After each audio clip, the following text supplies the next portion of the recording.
तो आज का टॉपिक हमारा रहेगा central nervous system, peripheral nervous system. ठीक है, तो इसमें हम इस टॉपिक से हम एमसीक्यूज़ करेंगे और एमसीक्यू के थ्रू थ्योरी को समझने की कोशिश करेंगे।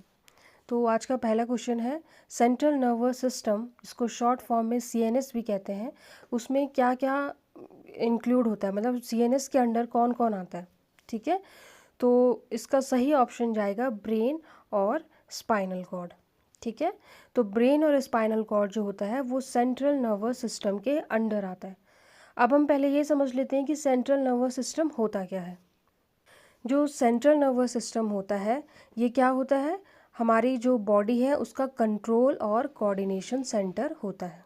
ठीक है, हमारी बॉडी में जो भी कोऑर्डिनेशन वाली एक्टिविटी होती है, जो भी कंट्रोल वाली एक्टिविटी होती है, ये सेंट्रल नर्वस सिस्टम के अंडर ही ये काम आता है।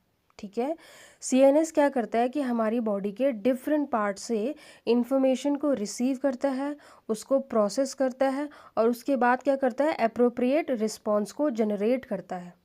ठीक है, तो इसके अंडर कौन कौन आता है, ब्रेन और स्पाइनल कॉर्ड। नेक्स्ट क्वेश्चन है, पेरिफेरल नर्वस सिस्टम में क्या शामिल होता है। ठीक है, जैसे सीएनएस में ब्रेन और स्पाइनल कॉर्ड इंक्लूड होता है, वैसे ही पेरिफेरल नर्वस सिस्टम या पीएनएस में क्या इंक्लूड होता है। तो जो पेरिफेरल नर्वस सिस्टम होता है उसमें क्रेनियल नर्व्स और स्पाइनल नर्व्स इंक्लूड होते हैं। तो थोड़ा हम पीएनएस को समझ लेते हैं। जो पेरिफेरल नर्वस सिस्टम होता है उसमें क्या होता है, जितने भी नर्व्स और जो गैंग्लिया होती हैं जो कि ब्रेन और स्पाइनल कॉर्ड से निकलती हैं, वो सारी पेरिफेरल नर्वस सिस्टम के अंडर आती हैं। ठीक है, ये पीएनएस क्या करती है, ये कनेक्ट करती है सेंट्रल नर्वस सिस्टम को हमारे रेस्ट ऑफ द जो बॉडी है उसके साथ कनेक्ट करती है। ठीक है, क्या करती है, जो पीएनएस होती है it connect the central nervous system with the rest of the body. ठीक है, जो पीएनएस का फंक्शन होता है ये क्या करता है कि जो सेंसरी इन्फॉर्मेशन होता है वो रिसेप्टर से सीएनएस की तरफ लेके जाता है।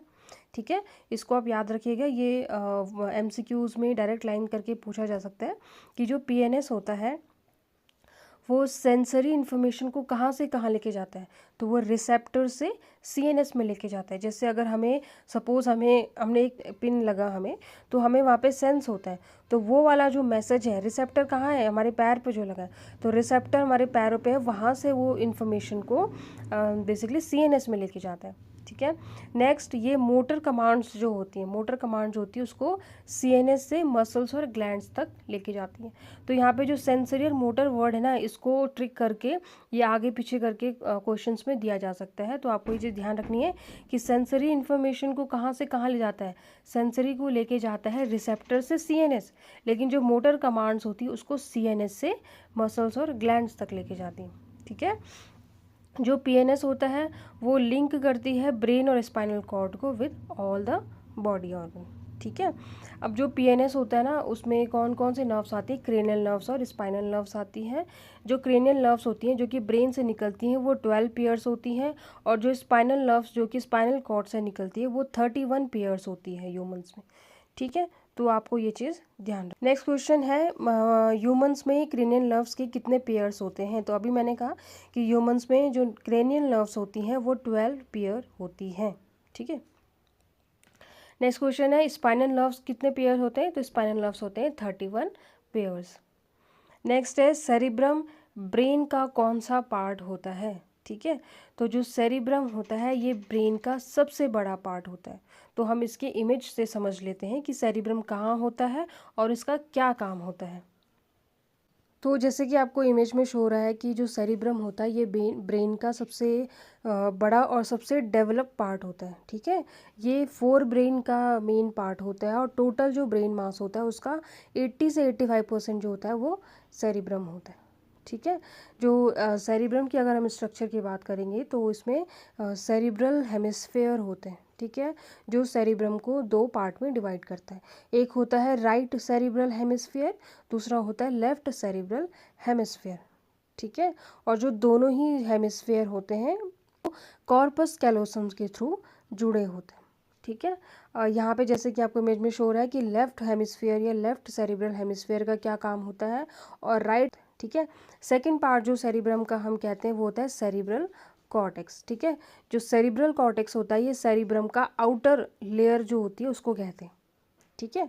ये क्या किससे बनी होती है, ये बेसिकली जो सेरिब्रल कॉर्टेक्स होता है वो ग्रे मैटर से बनी होती है। तो पहले हम ग्रे मैटर को समझ लेते हैं कि ग्रे मैटर और वाइट मैटर में क्या फ़र्क होता है। देखो जो ग्रे मैटर होता है ना उसमें क्या कैपेसिटी होती है इन्फॉर्मेशन को प्रोसेस करने की, मतलब थिंक और प्रोसेस करने की जो कैपेसिटी होती है वो ग्रे मैटर में होती है। जबकि जो वाइट मैटर होता है उसमें क्या कैपेसिटी होती है इन्फॉर्मेशन को ट्रांसमिट करने की, सिग्नल्स को कैरी करने की। तो ग्रे मैटर और वाइट मैटर में ये फ़र्क होता है। हम सेरिब्रल कॉर्टेक्स की बात कर रहे थे, तो इसका जो काम, ये इंटेलिजेंस, मेमोरी और जो हमारी कॉन्शियसनेस होता है उसका मेन सेंटर होता है सेरिब्रल कॉर्टेक्स, ठीक है। नेक्स्ट पार्ट जो होता है सेरिब्रम का वो वाइट मैटर होता है, ठीक है। वाइट मैटर क्या होता है, कॉर्टेक्स के नीचे होता है, ठीक है। और ये ब्रेन को डिफरेंट जो पार्ट्स होती है, ब्रेन के जो डिफरेंट पार्ट्स होती हैं उनको जोड़ने का काम करता है। अब जैसे कि हमें इसमें इमेज में शो रहा है कि जो सेरिब्रम होता है उसके डिफरेंट लोब कौन से होते हैं, फ्रंटल लोब, ठीक है, parietal lobe, temporal lobe, occipital lobe, ठीक है। ये सारे क्या होते हैं, सेरिब्रम के लोब्स होते हैं। हमें समझ आ गया कि सेरिब्रम जो होता है ब्रेन का सबसे बड़ा पार्ट होता है, ठीक है। नेक्स्ट क्वेश्चन है बैलेंस और पोस्चर का जो कंट्रोल होता है वो कौन करता है, ठीक है। बॉडी बैलेंस और पोस्चर जो होता है उसको कौन कंट्रोल करता है, तो जो सेरिबेलम पार्ट होता है, ठीक है। जो सेंट्रल नर्वस सिस्टम में जो ब्रेन है, ब्रेन का जो सेरिबेलम पार्ट होता है वो बॉडी के बैलेंस और पोस्चर को कंट्रोल करता है, ठीक है। तो हम इसको समझ लेते हैं कि ये कैसे कंट्रोल करता है। सेरिबेलम जो होता है वो बॉडी पोस्चर और बॉडी के बैलेंस को कैसे मेंटेन करता है या कैसे कंट्रोल करता है, उससे पहले हम ये समझ लेते हैं कि जो ब्रेन होता है उसके कितने पार्ट्स होते हैं। जो ब्रेन होता है उसके मेनली 3 पार्ट्स होते हैं, फोर ब्रेन, मिड ब्रेन और हाइंड ब्रेन। जो फोर ब्रेन होता है उसमें सेरिब्रम आता है, थैलेमस आता है और हाइपोथैलेमस आता है। जो मिड ब्रेन आता है उसमें मेसेंसेफेलॉन आता है। और जो हाइंड ब्रेन होता है उसमें सेरिबेलम, पोन्स और मेडुला ऑब्लंगेटा आता है। अब हम ये समझ लेते हैं कि जो सेरिबेलम होता है वो कैसे कंट्रोल करता है बॉडी के बैलेंस को और पोस्चर को। सेरिबेलम जो पार्ट होता है ब्रेन का, जो कि अभी हमने कहा कि हाइंड ब्रेन का पार्ट होता है, ये रिस्पॉन्सिबल होता है कि बॉडी के मूवमेंट को कोऑर्डिनेट करने के लिए, बैलेंस को मेंटेन करने के लिए, पोस्चर को, मसल की टोन को। देखो सेरिबेलम जो होता है ना वो कैसे इस चीज़ को मेंटेन करता है, वो बेसिकली ना इन्फॉर्मेशन को रिसीव करता है। कहाँ कहाँ से इन्फॉर्मेशन रिसीव करता है, इनर ईयर से। इनर ईयर का एक पार्ट होता है वेस्टिबुलर एपरेटस, वहाँ से ये क्या करता है बॉडी के या हेड के मूवमेंट और पोजीशन का जो बेसिकली सिग्नल है वो उसको भेजता है सेरिबेलम को, ठीक है। सेरिबेलम यहाँ से उस सिग्नल को रिसीव करता है। फिर आइज़ जो होती है उसके विजुअल इन्फॉर्मेशन, जो भी बॉडी पोजीशन है आइज़ के उस सिग्नल को रिसीव करता है। और फिर क्या करता है बॉडी पार्ट्स के जो पोजीशंस है उसके सिग्नल्स को भी वो रिसीव करता है, ठीक है। फिर ये सेरिबेलम क्या करता है कि इन सारी इन्फॉर्मेशन को इंटीग्रेट करता है और वो फिर ये सारे सिग्नल्स जो होता है स्केलेटल मसल्स को भेजता है ताकि बॉडी के बैलेंस को वो मेंटेन कर सके, ठीक है।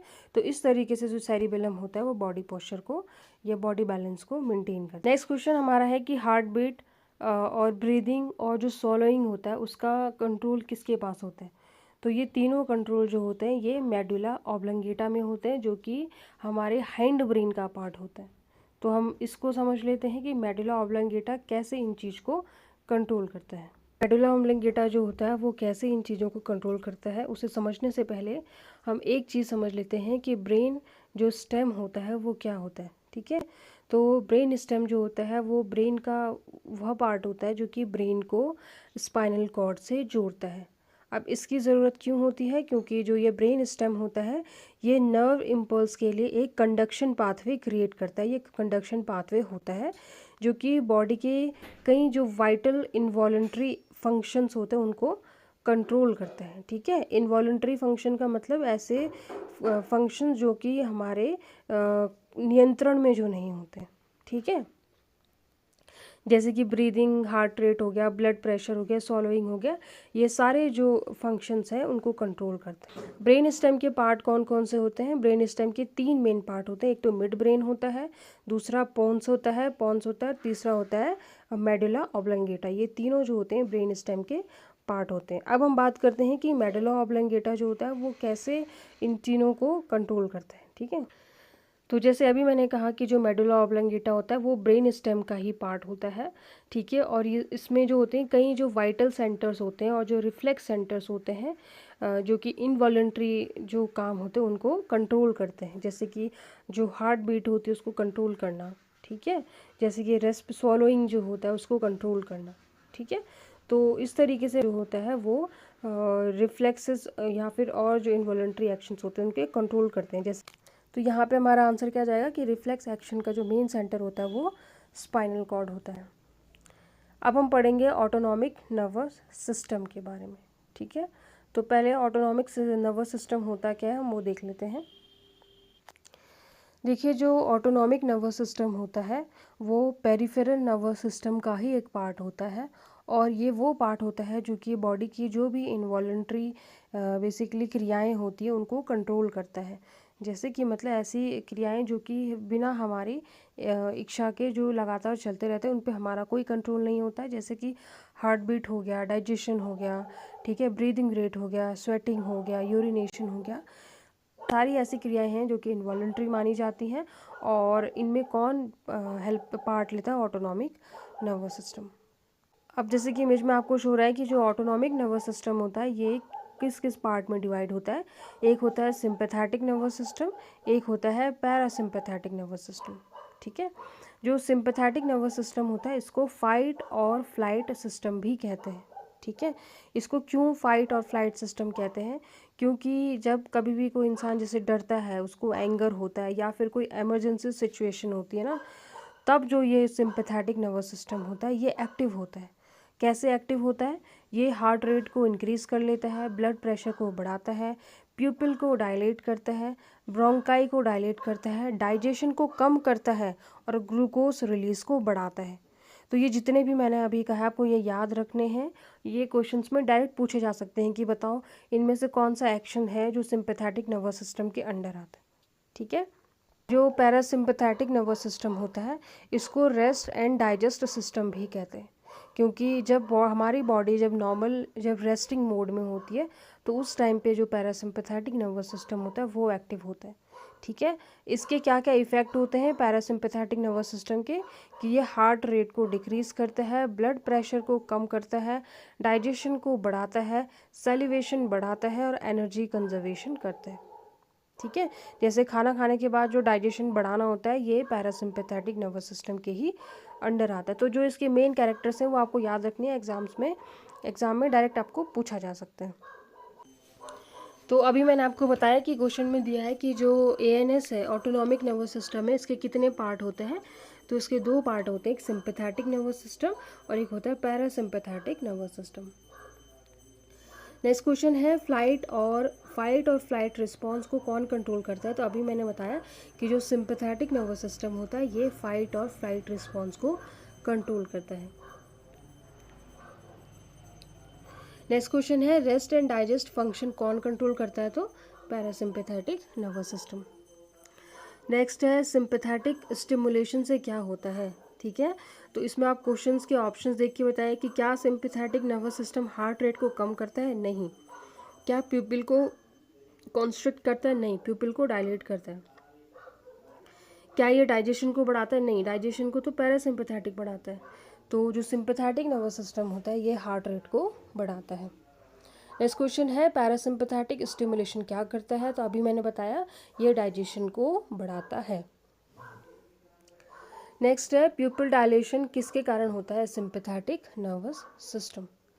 प्यूपिल कॉन्स्ट्रिक्शन किसके कारण होता है? Parasympathetic nervous system. ये कुछ फॉर्म जैसे दिया है कि सेरिब्रम जो होता है वो इंटेलिजेंस और मेमोरी का फंक्शन होता है। सेरिबेलम जो होता है ये बैलेंस एंड पोस्चर का होता है। मेडुला ऑब्लंगेटा जो होता है ये ब्रीदिंग या रिफ्लेक्स सेंटर होता है। सिंपैथेटिक को फाइट एंड फ्लाइट कहते हैं, पैरासिम्पैथेटिक को रेस्ट एंड डाइजेस्ट कहते हैं। कुछ असर्शन रीज़न है, जैसे कि दिया गया है असर्शन कि cerebellum maintain balance and posture, correct है। इट कोऑर्डिनेट मस्कुलर एक्टिविटीज़, ये भी करेक्ट है, ठीक है। नेक्स्ट क्वेश्चन है sympathetic nervous system increase heart rate, ये भी करेक्ट है। It prepare the body for emergency situation, ये भी करेक्ट है। तो वन लाइनर्स हैं, आप इनको देख लीजिएगा। आई होप आपको समझ आया होगा कि ऑटोनॉमिक नर्वस सिस्टम क्या होता है, इसके कितने पार्ट होते हैं, सेंट्रल नर्वस सिस्टम क्या होता है, पेरिफेरल नर्वस सिस्टम क्या होता है।